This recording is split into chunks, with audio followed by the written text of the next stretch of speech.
બગદાણાના ચકચારી કેસમાં કોળી આગેવાન નવનીત બાલદિયાએ હવે ગુજરાતના ડીજીપી KLN રાવને જેલમાં જયરાજ આહીરને વીવીઆઈપી સુવિધા મળતી હોય તેવા આક્ષેપો કર્યા છે ને હવે જેલ પ્રશાસન સામે તેમણે આંગળી ચીંધી છે, જેના જ કારણે મામલો ગરમાવાની શરૂઆત થઈ છે।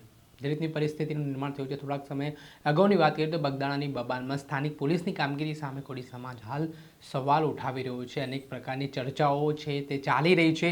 તે વચ્ચે નવનીત બાલદિયાએ જે ફરિયાદ કરી છે તેના કારણે ફરી ખળબળાહટ મચી ગયો છે। ત્યારે શું ફરિયાદનો ઉલ્લેખ છે, વિગતે વાત કરીએ। વૈષ્ણવજન તો તેને કહીએ જે પીડ પરાઈ જાનાને રે। નમસ્કાર દર્શક મિત્રો, નવજીવન ન્યૂઝમાં આપનું સ્વાગત છે। હું છું ફૈઝાન। આજથી થોડાક દિવસ પહેલા ભાવનગર જિલ્લાના મહુવા તાલુકાના બગદાણા ગામમાં કોળી સમાજના આગેવાન નવનીત બાલદિયા પર કેટલાક શખ્સો દ્વારા હુમલો કરવામાં આવ્યો હતો। આ હુમલાની ઘટના બાદ જે તે સમયે પોલીસે 8 આરોપીઓની ધરપકડ કરી હતી।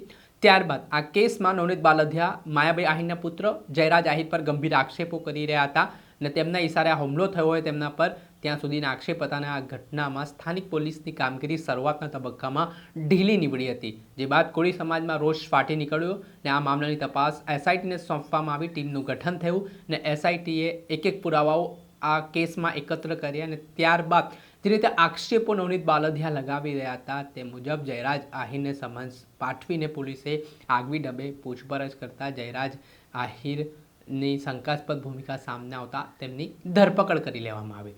ત્યારે હાલ કોળી સમાજ આ ઘટનાથી સંતોષ છે, પરંતુ એક એવી વાત વહેતી થઈ હતી કે હાલ જયરાજ આહીર જે ભાવનગર જેલમાં બંધ છે ત્યાં તેને વીવીઆઈપી સુવિધાઓ મળી રહી છે ને આને જ લઈને નવનીત બાલદિયા દ્વારા રાજ્યના ડીજીપી KLN રાવને આ મામલે એક ફરિયાદ આપી છે, જેમાં આ ફરિયાદમાં ઉલ્લેખ કરવામાં આવ્યો છે કે બગદાણા કેસમાં જેલમાં જયરાજ આહીરને વીવીઆઈપી સુવિધાઓ મળી રહી છે। જયરાજ આર્થિક અને રાજકીય વગ ધરાવે છે, જેથી તેને જેલમાં વીવીઆઈપી સુવિધાઓ આપવામાં આવી રહી છે। જેલના CCTV તાત્કાલિક કબજે લઈ કાર્યવાહી કરવા માટે તેમણે ફરિયાદ કરી છે। આ ઘટના બાદ જે રીતે શરૂઆતમાં સ્થાનિક પોલીસની કામગીરી શંકાના દાયરામાં જોવા મળી હતી, ત્યારબાદ નવનીત બાલદિયાના ભાવનગર જેલ પર આક્ષેપ બાદ હવે ભાવનગર જેલ પોલીસની કામગીરી પણ શંકાના દાયરામાં આવી હોય તેવી ચર્ચાઓ વેગવાન બની છે। ત્યારે જોવાનું રહ્યું કે આ મામલાને લઈને આ જે ફરિયાદ થઈ છે તે બાદ કઈ રીતની તપાસ છે તે હવે આ કેસમાં કરવામાં આવે છે।